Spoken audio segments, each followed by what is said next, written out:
সম্মানিত সাংবাদিক বন্ধুগণ এবং দেশবাসী, জাতীয় নাগরিক পার্টি এনসিপির পক্ষ থেকে আপনাদেরকে শুভেচ্ছা জ্ঞাপন করছি।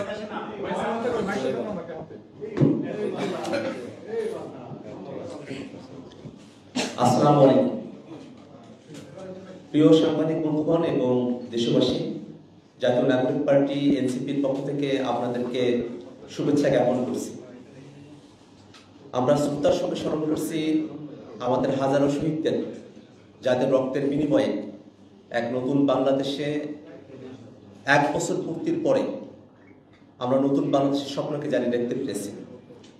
একই সাথে আমাদের সকল আহত এবং এখনো যারা হাসপাতালের পেটে কাতরাচ্ছেন তাদের আরোগ্য কামনা করছি।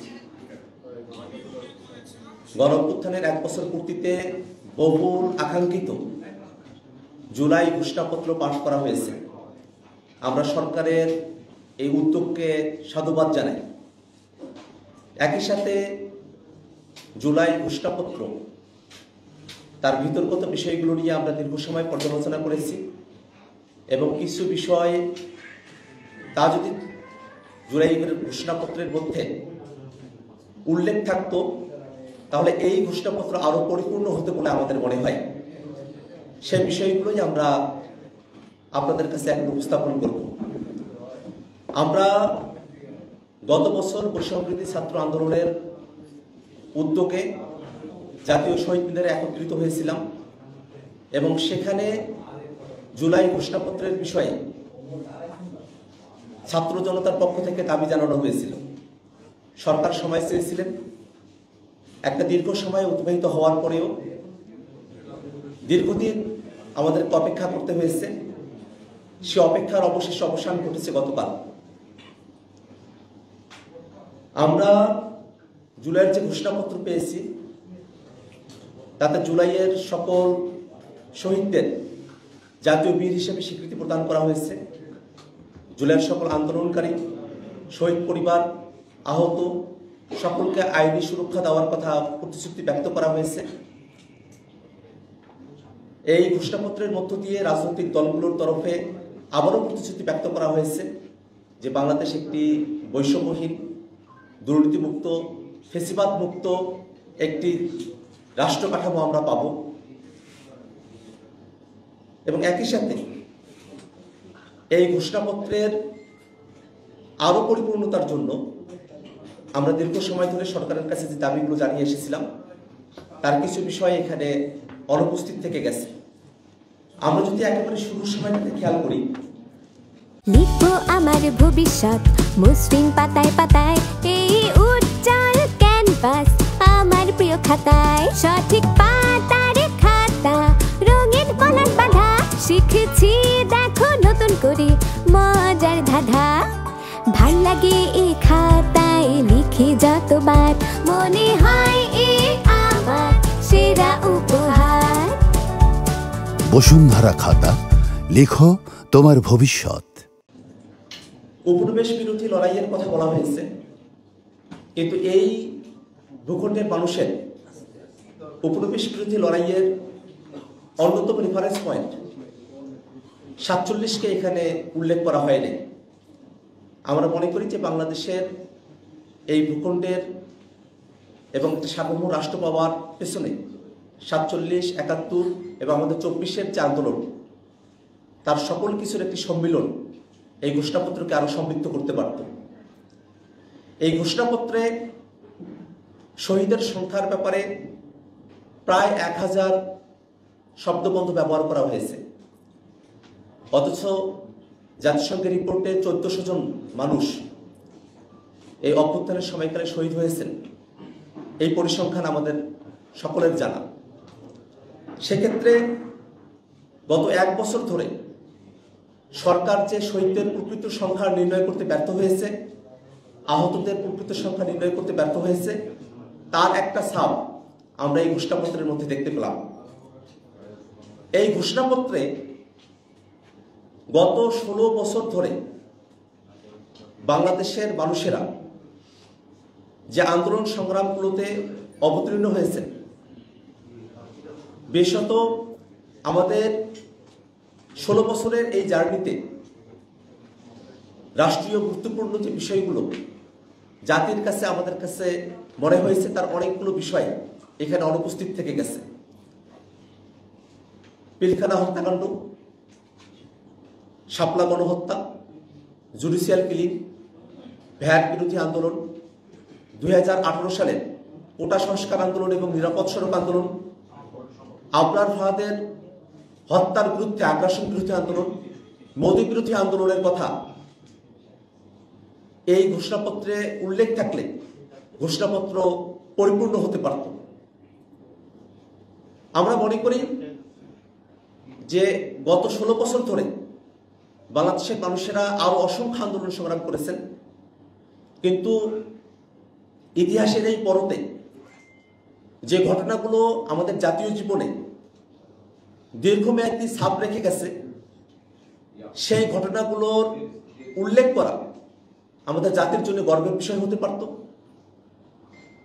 একই সাথে আমরা ঘোষণাপত্রের মধ্য দিয়ে আমাদের সংগ্রামগুলোর আরো ঐতিহাসিক স্বীকৃতি সুনির্দিষ্টভাবে অর্জন করতে সক্ষম হতাম।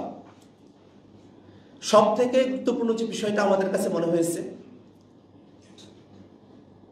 এই ঘোষণাপত্রের 25 এবং 27 নম্বর পয়েন্টে আয়োজিতব্য নির্বাচনের মধ্য দিয়ে নির্বাচিত সরকারের সংস্কারকৃত সংবিধানে তফসিলে এই ঘোষণাপত্রকে উল্লেখ করার কথা বলা হয়েছে। আমরা জাতীয় নাগরিক পার্টি এনসিপি দীর্ঘ সময় ধরে বাংলাদেশে একটি নতুন সংবিধানের দাবি জানিয়ে আসছে। সে লক্ষ্যে গণপরিষদ নির্বাচনের মধ্য দিয়ে নতুন সংবিধান পুনর্লিখনের দাবি আমরা সরকারের কাছে করে এসেছি।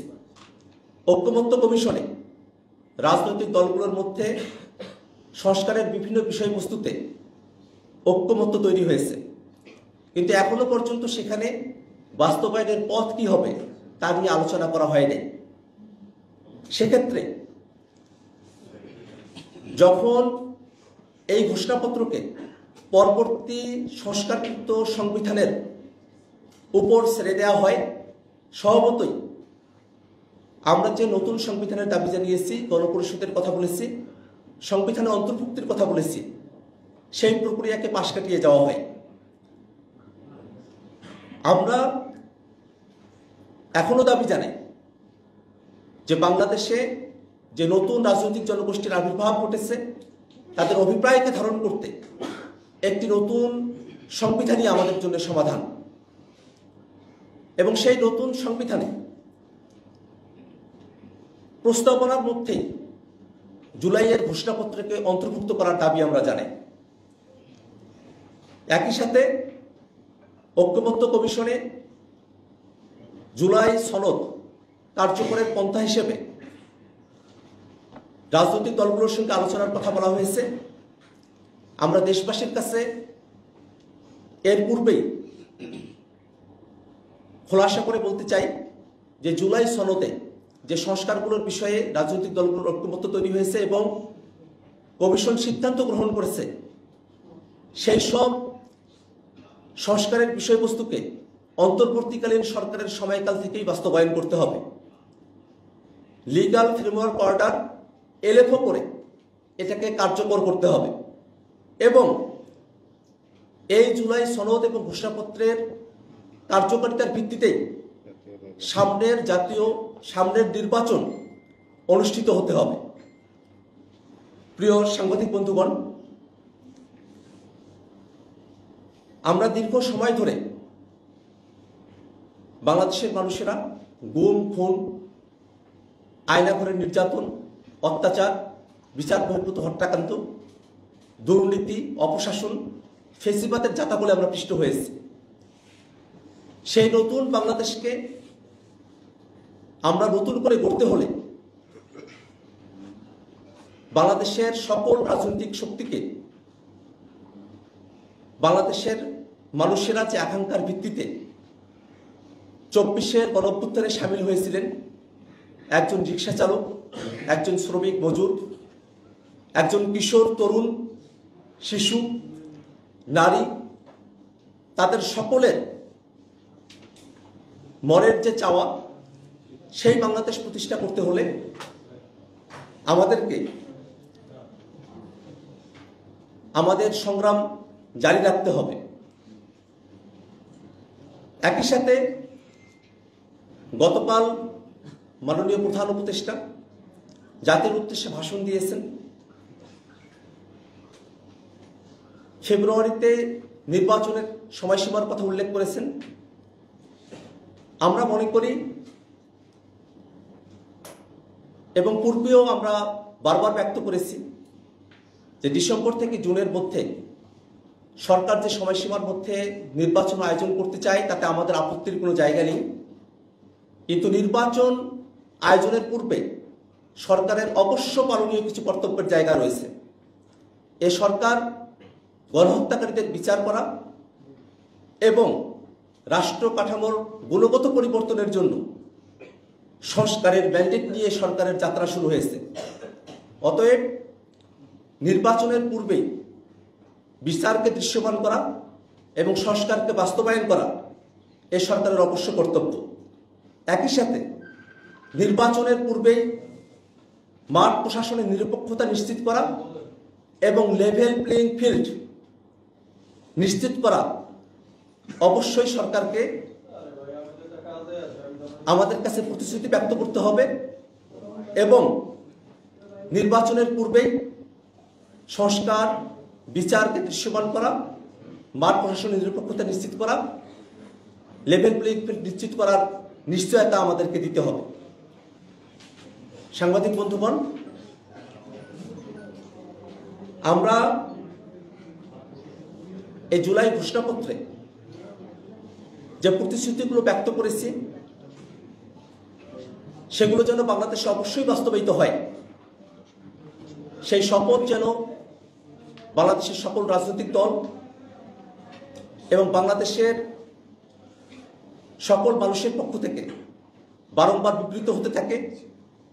24 জুলাই অভ্যুত্থান বাংলাদেশে যে নতুন দিগন্তের সূচনা করেছে সেটা যেন যুগ যুগান্তরে আমাদের ভবিষ্যৎ প্রজন্মকে অনুপ্রাণিত করতে পারে, এই আশাবাদ আমরা ব্যক্ত করছি। ধন্যবাদ সকলকে। For more updates, follow us on Facebook, subscribe our YouTube channel, get the latest update on www.daily-sun.com.